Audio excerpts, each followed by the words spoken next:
અત્યારે ઓએનજીસી પર તપન થોડા ફંડામેન્ટલ સમજી લઈએ. 0.5% ખરીદદારી સ્ટોક બતાવી રહ્યું છે ને જે ઓપનિંગ લેવલ્સ હતા ત્યાંથી અત્યારે 277 એટલે ડેઝ હાઈના લેવલ તરફ આગળ આ સ્ટોક છે, એટલે મજબૂતી થોડી વધી રહી છે ઓએનજીસીમાં. આપ કઈ રીતે વ્યૂ આપશો fundamentally? ONGC one of the reason કેમ વધી રહ્યું છે કેમ કે આજે યુએસ અને ઈરાનની જે વાતો એટલે મીન્સ કદાચ વોરની સિચ્યુએશન છે જેના લીધેનો ઓઇલ થોડું $71 પાસે જયું છે, અને જ્યારે પણ ઓઇલ વધે ત્યારે ઓએનજીસી હોય અને ઓઇલ એક્સપ્લોરેશન કંપની છે એમને ડાયરેક્ટ ફાયદો થતો હોય છે. અને તમે જો તો ઓલમોસ્ટ આગળ જતા ઓએનજીસીનું ઓલમોસ્ટ 30,000 કરોડનું કેપેક્સ પણ છે, અને કેજી બેઝિન જે છે રેમ્પઅપ 2027 સુધીમાં થવું જોઈએ.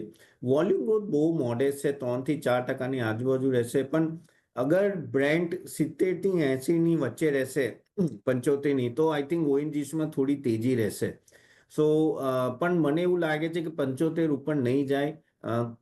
ભલે આપણે યુએસ ઈરાનની વાત કરીએ છીએ, પણ આઈ થિંક કંઈ ના કંઈ, કેમ કે ઈરાન એ વેનેઝુએલા નથી, અને પ્લસ આજે હમણાં એમના જ દેશમાં જે યુએસમાં જે ચાલી રહ્યું છે ટ્રમ્પના જે બધું ટેરિફ વોર ચાલી રહ્યો છે, આઈ થિંક ત્યાં ઈરાન પર ફોકસ થોડું ઓછું રહેશે મને એવું લાગે છે. એટલે કંઈ ના કંઈ આ બેઝ ઉપર ઓએનજીસી ફરશે. ઓએનજીસી ઓલરેડી સારો એવો વધી ગયો છે, પણ કેમ કે હજી ઈરાન ને યુએસનું જે ફ્રિક્શન ચાલી રહ્યું છે, આઈ થિંક હોલ્ડ કરી શકો છો.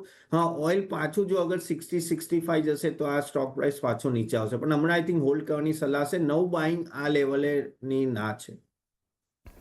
તો લેવલ પર અત્યારે તો ફ્રેશ એન્ટ્રીને હોલ્ડ કરી શકો છો. વ્યૂ ઓએનજીસી પર આપણને બનતું જોઈ રહ્યા છે. અન્ય કાઉન્ટર એક કોલ ઇન્ડિયા માટે ધ્રુમિલ ચાર્ટ સમજીએ. અત્યારે 5%ની મજબૂતી છે. આ પણ અત્યારે 427ના ડેઝ હાઈ પર સ્ટોક ટ્રેડ થઈ રહ્યો છે કોલ ઇન્ડિયા. સો કોલ ઇન્ડિયા પર ફર્સ્ટલી આઉટલુક પોઝિટિવ સાઇડનું છે. સ્ટોક એના શોર્ટ ટર્મ ઇમેજના ઉપર સસ્ટેન કરે છે. ડેઈલીઝ પર અપસાઇડ પર એક રેઝિસ્ટન્સ ઝોન છે 430 નો. જો 430 નો લેવલ સરપાસ થશે તો આપણને 440 થી લઈને 445 ના લેવલ્સ આજકાલના સેશનમાં બી જોવા મળી શકે છે. Outlook is positive as long as stock 420 ના ઉપર કારોબાર કરે છે કોલ ઇન્ડિયા. 420 ઉપર છે ત્યાં સુધી એક આઉટલુક પોઝિટિવ આપણને બનતો જોઈ રહ્યા છે. કોલ ઇન્ડિયા પર એક વ્યૂ છે. અન્ય કાઉન્ટર રાધર સેક્ટર સ્પેસિફિક એક બજાજ ઓટો અત્યારે જોઈએ તો ખાસા પ્રેશરમાં તપના સ્ટોક જોઈ રહ્યા છીએ. ટાટા મોટર્સ પેસેન્જર વ્હીકલ એક પ્રેશર ત્યાં પણ છે. આઈશિયા મોટર્સ જુઓ ખાસું દબાણ આ અત્યારે ઓટો પણ ઓવરઓલ બતાવી રહ્યું છે. આઈટી બાદ અગર નિફ્ટી ઓટો જોઈએ સૌથી વધારે ત્યાં એક પ્રેશર છે. ટીવીએસ મોટર લગભગ ત્યાં પણ એક ખાસા 1.5% આસપાસનો ઘટાડો. અશોક લેલેન્ડ પ્રી ઓપનિંગથી વોલ્યુમ બેઝ સેલિંગ બતાવ્યું. કઈ રીતે આ સેક્ટર માટે અત્યારે ઘટાડે શું કરવું જોઈએ ઓટોમાં? ઓટો સેક્ટરની વાત કરીએ તો થોડું એ one type of profit booking છે. ઓલરેડી આ બધા સ્ટોક્સ ખાસા એવા વધી ગયા હતા. મને ડિમાન્ડમાં તો કોઈ એટલું મોટું પ્રેશર દેખાતું નથી.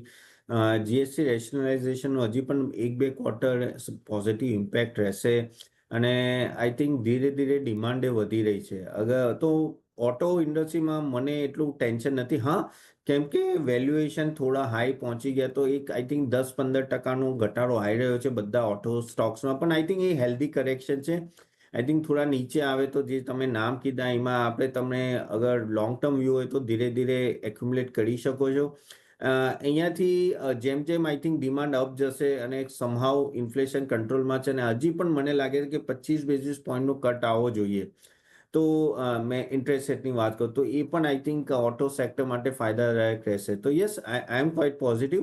આઈ થિંક આ જે પણ ડીપ આવે છે, હજી 5-10%નું ડીપ હજી પણ આવે, તો આઈ થિંક એક બાઇંગ ઓપોર્ચ્યુનિટી તરીકે ઓટો ઇન્ડસ્ટ્રીમાં આઈ થિંક લોંગ ટર્મ રહેવું. આ sector I think out perform કરશે કમ્પેર ટુ બીજા બધા સેક્ટર. તો આ સેક્ટર આઉટ પરફોર્મ કરી શકે છે. જો પણ એક બાય સાઇડ પર રહી શકો છો. ઓટો પર એક ઓવરઓલ આપણે વ્યૂ બનતો જોઈ રહ્યા છે. એક એલએનટી માટે ધ્રુમિલ વ્યૂ લઈએ. પ્રાઇસ વાઇઝ અત્યારે જુઓ કોઈ વધારે એક્શન નથી, પરંતુ ઓલ ટાઈમ હાઈના લેવલ્સ બન્યા છે એલએનટીમાં. અત્યારે જે રીતે કારોબાર જોઈ રહ્યા છે 4,416 પર, એટલે એ લેવલ્સ બનાવ્યા બાદ થોડું પ્રોફિટ બુકિંગ પણ આવી ગયું છે સ્ટોકમાં, પરંતુ સેટઅપ પર કઈ રીતે જોઈ રહ્યા છો સ્ટોકને ધ્રુમિલ? ફર્સ્ટલી પોઝિટિવ છે. 2026 મેં સીએનબીસી પર મારો ટોપિક આપ્યો છે L&T near the levels of 4,000. Lower and પર મેં કીધેલું જો 3,700-3,750 આવે ત્યાં આપણે બાઇંગ કરશું એઝ લોંગ એઝ 3,500 ઉપર છે સ્ટોક. આઉટલુક પોઝિટિવ છે. સ્ટોક એના 200 દિવસના મૂલ્ય પાસે સપોર્ટ લે છે. Again it is moving higher. No doubt એક profit booking is overdue because RSI તમે જો ઇટ્સ ઇન્ટુ ઓવરબોટ ટેરિટરી. જે શોર્ટ ટર્મ ઈએમએસ છે હમણાં સ્ટોકની it is around 4-5 levels. So એના 2-2.5% એક પ્રોફિટ બુકિંગ આપણને જોવા મળશે. It will be an good levels to enter. Outlook again positive છે. જે રિવાઇઝ સ્ટોપ લોસ છે સ્ટોકનો એ છે around 3800 as long as stock 3800 નો ઉપર છે. મારા જેમાં ટાર્ગેટ છે 4800 ના ઇન્ટેક છે. સો એલએનટી પર આઉટલુક એક બાય ઓન ડિપનો રહેવો જોઈએ. બાયોન ટિપ્સનો એક વ્યૂ અહીંથી હોવો જોઈએ એલએનટી માટે. પોલીકેબ ઇન્ડિયા લિમિટેડ તપન એના પર વ્યૂ લઈએ. અહીંયા પણ આજે ઓલ ટાઈમ હાઈના લેવલ્સ બન્યા છે 8016ના, પરંતુ જ્યારે ફંડામેન્ટલી ચર્ચા કરી રહ્યા છીએ પોલીકેબ પર, આપનો વ્યૂ કઈ રીતે રહેશે અહીંયા? પોલીકેબે નો પરફોર્મન્સ ઘણું સારું આપ્યું છે. ઇવન તમે રિઝલ્ટ જુઓ અને જે ડિમાન્ડ છે આઈ થિંક ઘણી સારી રહી છે. આઈ થિંક કન્સિસ્ટન્ટલી પરફોર્મ આપી રહ્યું છે. ઇવન તો તમે જો તો બાકી જે મોટા મોટા અદાની એન્ટર થઈ રહ્યું છે, ઇવન બિરલા એન્ટર થઈ રહ્યું છે આ સ્પેસમાં, પણ સમહાવ આ કંપની પોતાના માર્જિન્સ અને સેલ્સ મેન્ટેન કર્યા છે અને that is what is helping Polycab to stay all time high. હજી પણ અહીંયાથી એવું લાગે છે કે ઓલમોસ્ટ 20% રેવન્યુ ગ્રોથ થઈ શકે છે નેક્સ્ટ 1-2 વર્ષમાં. ઇબીટા માર્જિન 15 થી 16% આવ્યું રહેશે, જે ઘણું હેલ્ધી કહેવાય. એફએમઈજી અગર તમે જો તો 20% પ્લસ ગ્રોથ આઈ થિંક 2-3 વર્ષમાં રહેશે.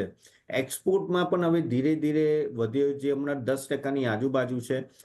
કેપેસિટી એક્સપાન્શન ઘણું મોટું છે, તો એમાં કોઈ સવાલ નથી કે પ્રાઇઝિંગ પ્રેશર રહેશે, પણ કોમ્પિટિશન બીજું અનઓર્ગેનાઇઝ સેક્ટરથી પણ છે. પણ તમે જો આ સેક્ટર આખું અનઓર્ગેનાઇઝથી ધીરે ધીરે ખાસો ઓર્ગેનાઇઝ જઈ રહ્યું છે. વેલ્યુએશન એક થોડું ઓન અ હાયર સાઇડ છે અને કોપર પ્રાઇસની જે વોલેટિલિટી છે એના લીધે માર્જિન પર થોડું પ્રેશર રહેશે. પણ સમહાવ અગર આગળ જઈને રિયલ એસ્ટેટ વધે છે, કેમ કે ઇન્ટરેસ્ટ રેટ કટ થવાની રિયલ એસ્ટેટ કેમ કે બહુ વખતથી ચાલ્યું નથી, તો આઈ થિંક ત્યાં એક પુશ આવશે. અને અગર જે ગવર્મેન્ટ કેપેક્સમાં પુશ આવશે તો આ વાયર્સ એન્ડ કેબલ્સ ઇન્ડસ્ટ્રીમાંનો ડાયરેક્ટ ફાયદો થઈ શકે એમ છે.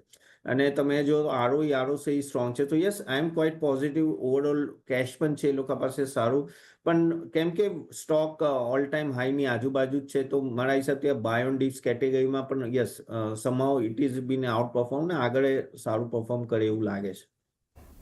તો એક લોંગ ટર્મ વ્યૂ પણ અહીંયાથી એક પોઝિટિવ આપણને બનતો જોઈ રહ્યા છે, ખાસ કરીને પોલીકેબ માટે. ધ્રુમિલ, ગઈકાલે તમે ક્લોઝિંગમાં પણ જોડાયા હતા. ઇનફેક્ટ તમારા રેકમેન્ડેશન શું જોઈ રહી હતી? એસઆરએફ ફ્યુચર એસટીબીટી તમે આપ્યું હતું, બીટીએસટી આઈસીઆઈસીઆઈ એએમસી પર. અત્યારે બંનેમાં એક એક્શન તો છે, તો એકવાર થોડી એની પર ચર્ચા કરી લઈએ, શું કરવું જોઈએ આગળ?